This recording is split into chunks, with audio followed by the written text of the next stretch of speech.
தேவர்களுக்கும் நம்மளுடைய கலைக்குழுவின் சார்பிலே எங்களுடைய சிறந்தாழ்ந்த வணக்கத்தை அத்தனை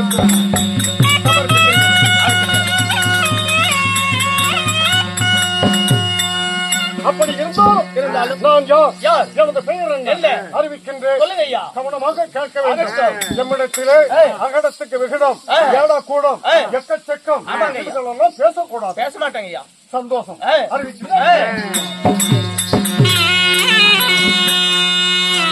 சாஸ்திரத்தில் வந்தாலும்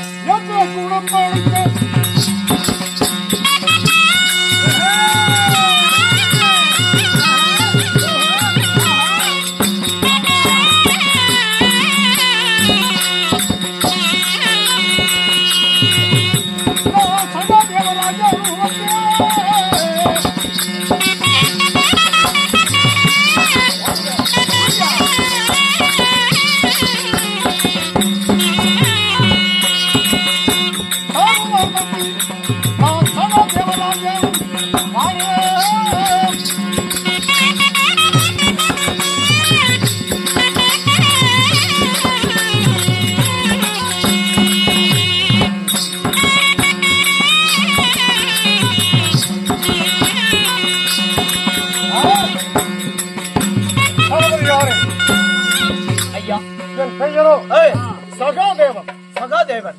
அப்படி இருந்தாலும் என் தாயார் யார், தந்தையார் சொல்லுங்க. என் குலம் என்ன, கோத்திரம் என்ன, அதாங்க அப்படி என்பதை அறிவிக்கின்றேன். நன்கு கவனிக்க வேண்டும்.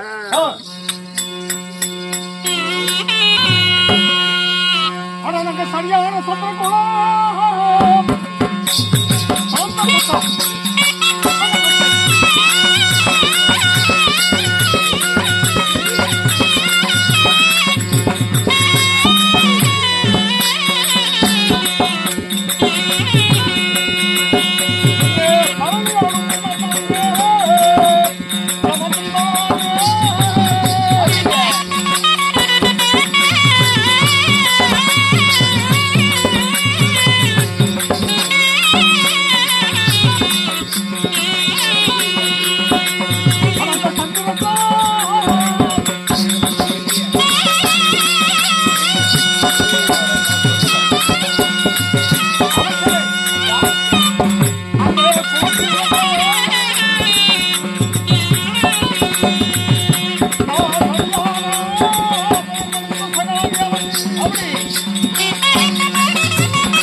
சந்திரகுலம். எப்படி சந்திரகுல பரம்பரை? எப்படிங்க? தேவர்களுக்கு குழுவாக விளங்கி வந்தவர் பிரகேஸ்வரி. சரிங்க. அண்ணவருடைய ஆசை வாரியாளாக்கிய 27 பொண்டாட்டிக்கு சொந்தக்காரன் சந்திரனாகப்பட்டவன் அந்த பெண்பாலை சேர்ந்து விட்டானாம். சரிங்க.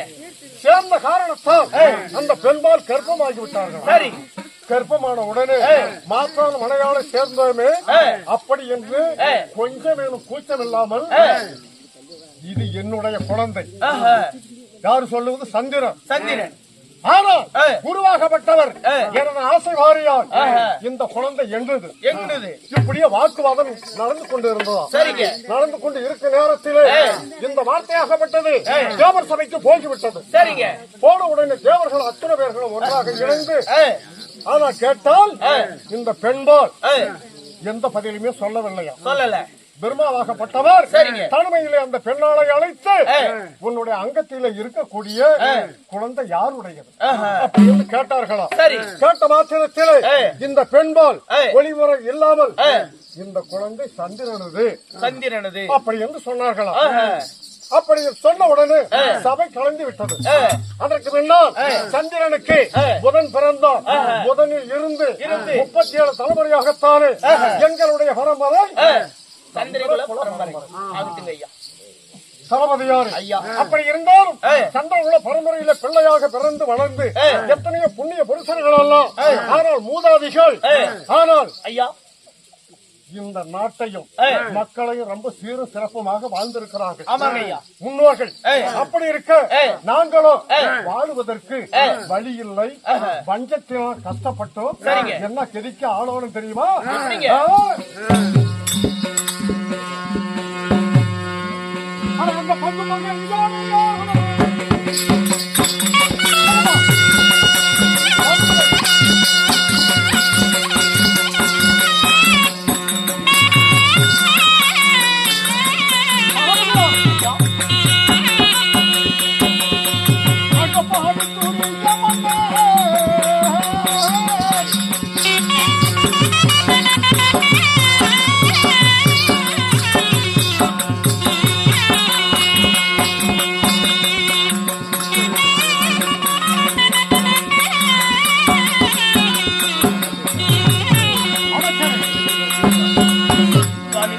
நாங்களும் ஐவர்கள். சரிங்க.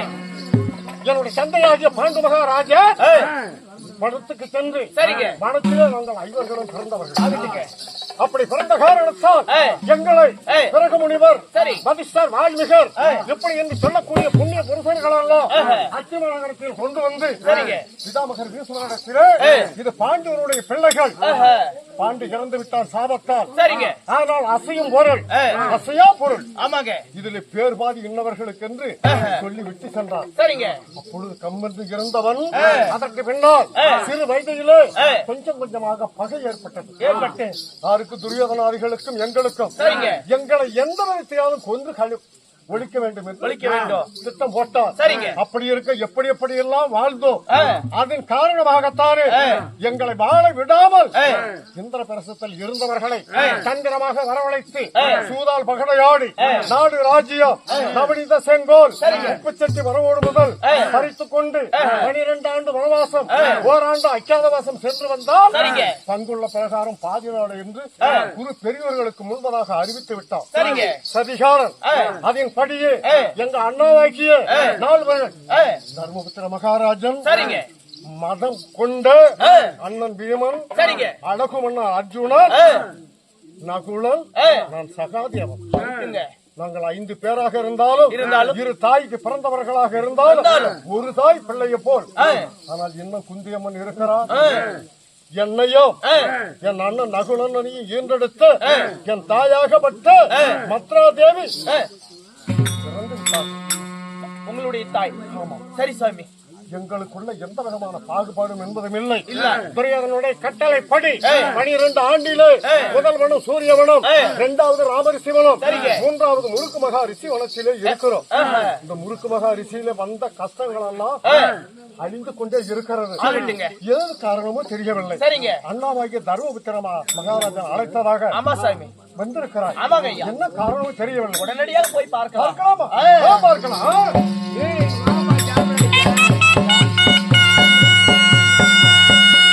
சுவாமி மந்திரியாரே, இன்றைய தினத்திலே நமக்கு ஒரு நிருபம் வந்திருக்கிறது. ஆமாங்க, நேரான நேர்களுக்கு நெல்லூர் பட்டணத்தில் இருந்து உங்கள் கையிலே வர வேண்டும் என்று சொல்லி ஒரு நிருபம் வந்திருக்குது. நிருபமா? ஆமாங்க மந்திரி ஐயா. அந்த நிருபத்தில் எப்படி எழுதிருக்குது ஐயா? இந்த நிருபத்தில் எப்படி என்றால், உங்களுடைய மதகொண்ட பீமசேனனை மதகொண்ட பீம மலர் எடுத்துட்டு வா மாமாவுக்கு சொன்னேன். ஆமாங்க. என் தம்பி எங்க சென்றார்? சாமி, நேரான நேர்களுக்கு நெல்லூர் பட்டணம் சென்றிருக்கிறார். சரி. அங்க சென்று அந்த ஆரவள்ளி பெண்களிடம் சண்டையிட்ட போது என்ன தெரிவித்தார்கள் தெரியுமா? நாங்கள் உன்னிடத்திலே சண்டைக்கு வரமாட்டோம். ஆரவள்ளி இடத்துல தோர்வடைந்து விட்டான். ஆமாங்க. தோர்வடைஞ்ச காரணத்தினால் என் தம்பியை தர வைத்து கதந்தையை கடிக்க விட்டார்கள். அப்படி தப்பி வந்து விட்டார். ஆரவள்ளி நிருபம் கொடுத்திருக்கிறார். எப்படின்னா சாமி, அதாவது இந்த ஆரவள்ளி பெண்கள் இடத்திலே தோற்று விட்டு வந்து விட்டார். அப்படி இருக்கும்போது சந்திரகுலத்தில் பிறந்தவர்கள் எவராக இருந்தாலும் சரி, எங்களிடத்திலே நேருக்கு நேராக போரிட்டு ஜெயமிட்டு நான் வைக்கக்கூடிய பந்தயத்திலே ஜெயித்து பெறமிட்டா மட்டும்தான் நீங்க அங்க வாழ முடியும். இல்லைன்னா இந்த ஆரவள்ளி பட்டணத்திலிருந்து நாங்க எல்லாருமே படையெடுத்து அத்திபுரம் வருவோம் சொல்லி உங்களிடத்தில் நிருபம் கொடுத்திருக்கிறார் சுவாமி. அப்படியாக இருந்தா என் கடந்தம்பி ஆகிய சகாதி அவன் வந்து கொண்டிருக்கிறார். ஆமாங்க. அவனை வந்து வர சொல்லுவாங்க. சகாதேவா வருவாய் தம்பி.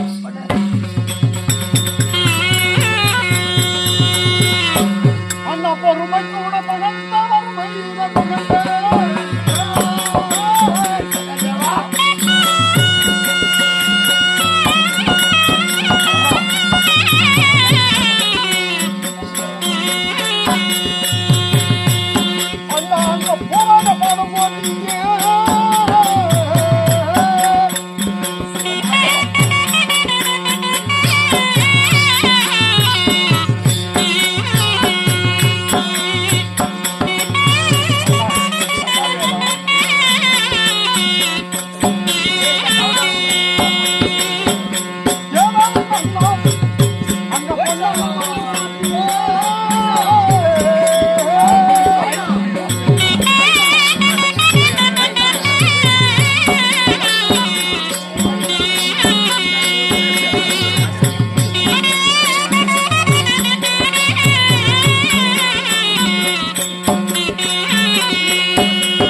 சகாதேவா, உங்களுடைய பாதார வந்த கமலங்களுக்கு உங்கள் ஆசை தம்பியாகிய சகாதேவன் கோடான கோடி நம்ம இரவு பேசிக் கொண்டிருக்கிற போது அதோ அண்ணனாகிய என் தம்பி பீமசேனன் அதோ வந்து ஐயோ பீமா,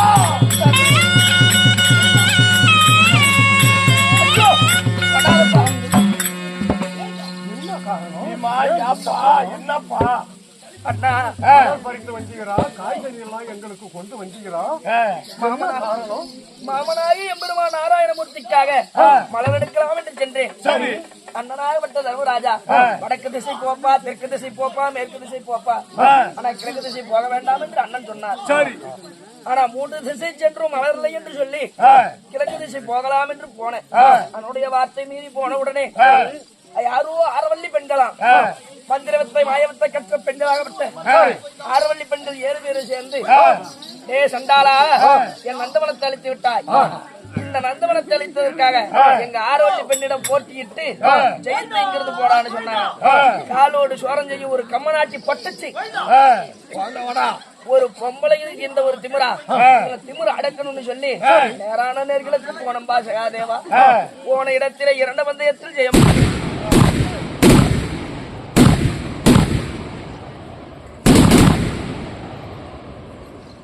சரி. 3வது பந்தயத்தில் தோற்றவுடனே இந்த விண்ணமடா திரேகத்திலே விண்ணமடுபடி அடித்தாரடா சகாதேவா.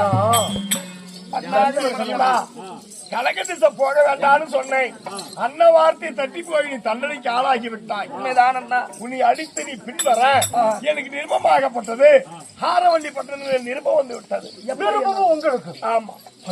எப்படி என்றால், இப்படி சந்திரகுலத்த மண்ணே பீமேங்கலத்துல தோல்வடைந்து தெரியாமல் தப்பி ஓடி வந்து விட்டான். அப்பேற்பட்ட சந்திரகுலத்த மன்னர் யாராவது வந்து ஆரவல்லி பந்தயத்தை வெற்றி பெற்றாராச்சு. இல்லை என்றால் ஆரவல்லிக்கு நீங்க அடிமை, நீங்க யாசகம் எடுத்து பிச்சை எடுத்துதான் பாண்டவர் சாப்பிடணும்னு சொல்லி நமக்கு நிருபம் வந்திருக்கிறது. தம்பி சகாதேவா, எப்படி வா பார்த்தாயா? அண்ணனுடைய சொல்லை வார்த்தையை மீறி அங்க போயிருக்கிறான். ஆமா. ஒரு காரணம், குதிரை இடத்தில நிக்கும் போது 10 அடி தள்ளி நிக்கணுமா, யானை கிட்ட நிக்கும் போது 100 அடி தள்ளி நிக்கணுமா. எதனால? ஏன்னா இது குதிரை உதைச்சதுன்னா அது எங்க உதைக்கும்? உண்மைதான், குதிரை உதைச்சா நம்ம கீழே தான் கிடக்கணும், கீழே கிடக்கணும். யானை அதுக்கும் இதுக்கும் இருக்கும், அதனால 100 அடி தள்ளி நிக்கணும். ஆமா. ஆனை அப்படி. ஆனா பெண்கள் இடத்துல மட்டும் சண்டைக்கு போகவே கூடாது. 1000 அடிக்கு அந்தாண்ட போய் ஆம்பளை மறைஞ்சு நிக்கணுமா. ஆமா. அதனால அன்னைக்கு சூத ஆடும் போது, அண்ணா உங்களுக்கு பாத சனி, அண்ணா பாசியை எடுக்காதீங்கன்னு சொன்னவன்னு நான் தான். உண்மைதானப்பா. அண்ணன் என் வார்த்தையை கேளவில்லை. அன்று மதிக்காமல் ஒன்றொன்று சிந்தித்து கிழக்கு திசையில் சென்றால் பங்க வந்து நேரும் என்று சொல்லி இருக்கிறார். நமக்கு எதுக்குன்னா இந்த வேலை சகாதேவா, போய் 5 பழமா கிழமா எல்லாம் கொண்டுட்டு வந்து கொடுத்துட்டு பூவை கொண்டு வந்து மாமனுக்கு பறிக்கிறத விட்டுட்டு அந்த பொட்டச்சை கிட்ட போய் எதுக்கு வாயை கொடுத்துட்டு பொட்டச்சை கையில அடி வாங்கலாமா? சாமி, அது கூடயே பரவாயில்ல. பூ பொறுக்கனால மூட்டை கட்டினால மூடிக்கிட்டு தூக்கிட்டு வர வேண்டியதானே. ஆமா. இவனை யார் பொம்பளைங்க கிட்ட போய் போட்டிக்கு போக சொன்னான்? சகாதேவா, எங்க போனாலும் பம்பு தான் பண்ணுவியா?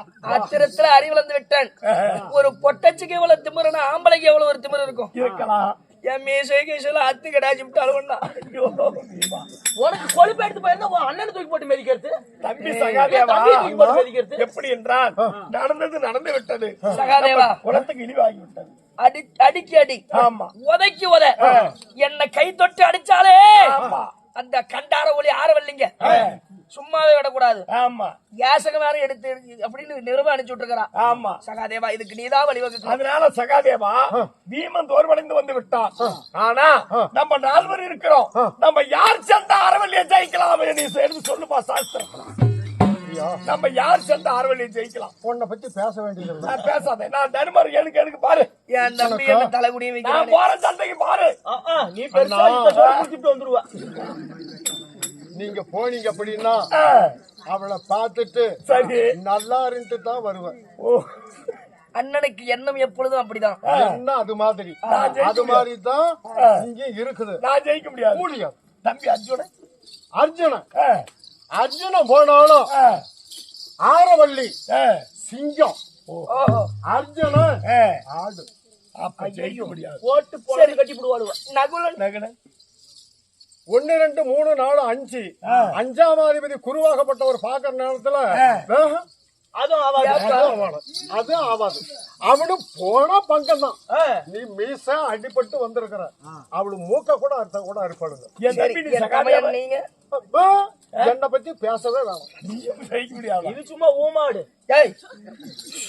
சகாதேவா என்னமோ கதை சொன்ன மாதிரி வாய் இருக்க மாட்டாத ஆம்பளை கொண்டாட்டிக்கிட்டு அப்படிதான் சொன்னானா. 2 பேரும் சாப்பிட்டு படுத்திருந்தாங்களாம். படுத்திருந்த உடனே நல்லா மாமிசம் அப்படியே சாப்பிட்டு இவனுக்கு அவர் கொஞ்சம் பெருசா அப்படியே இருந்துதான். ஆமா பொண்டாட்டிக்காரி பவத்தை தடை கொடுத்து என்ன இன்னைக்கு மாதிரியா இருக்குன்னு என்ன அப்படின்னா இவன் ஒரு பொய்யத்தான் சொல்லி பாக்கலாமே அப்படின்ட்டு புள்ள நான் வந்து அதாவது 3 மாசம் முழுவாத இருக்கிறேன்ட்டான். யாருகிட்டையும் சொல்லக்கூடாது அப்படின்னு சொல்லிவிட்டான். சத்தியமா நான் சொல்லல இவனு சொல்லிவிட்டான். இவன் மறுபடியும் கட்டல்ல படுத்தா ஒரு நிமிஷம் கூட தூங்குறதே இல்ல. முதக்கோழி கூப்பிடுங்க தண்ணி கிணத்துக்கு தண்ணிக்கு போனாலும் பக்கத்து வீட்டுக்காரிக்கிட்ட யாருகிட்டையும் சொல்லிவிடாத எங்க வீட்டுக்காரன் 3 மாசமா முழுவதும் நான் சொல்லுவேனா அப்படின்ட்டு ஐயா அவன் என்ன பண்ண அடுத்த வீட்டுக்காரிக்கிட்ட சொன்னான்.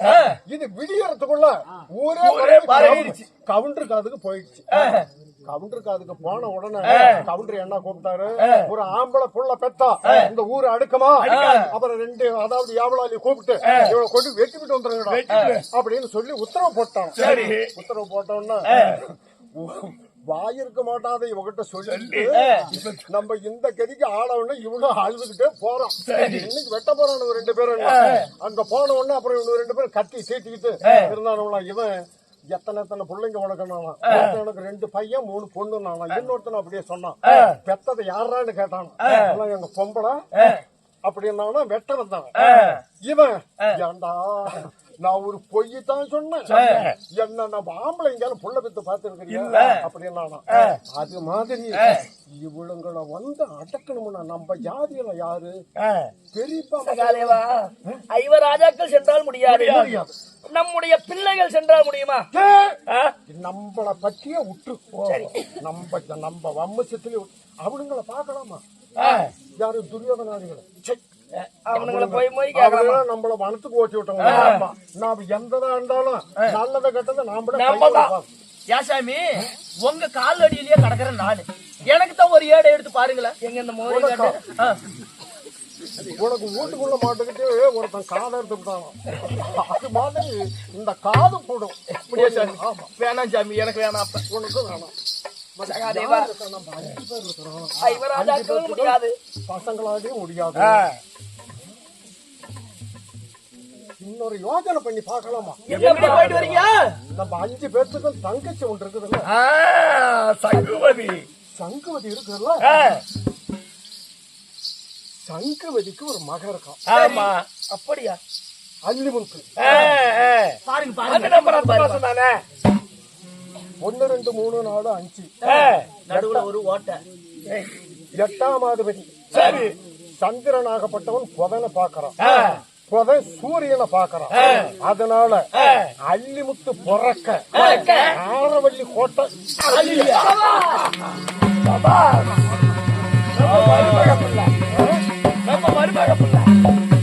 அல்லிமுத்தானவன் பிறக்க வேண்டும், ஆரவள்ளி பற்ற வலிய வேண்டும். சரி சகாதேவா, நீ பேசாத. நான் ஒன்னால வந்த வம்பு தலைய புடிஞ்சு என்ன பண்றது? தம்பி சகாதேவா, அப்படி இருக்குது. இருந்தாலும் தங்கச்ச மாலையிட்ட கொடுத்தா மறுநாள் நம்ம போய் பாக்கலையே. இன்னைக்கு நம்ம எப்படி ஒரு பொட்டு வாங்கி கொடுத்துருக்கிறோமா? இல்ல, ஒரு கடலை பொறி தங்கச்சி ஆச்சான்னு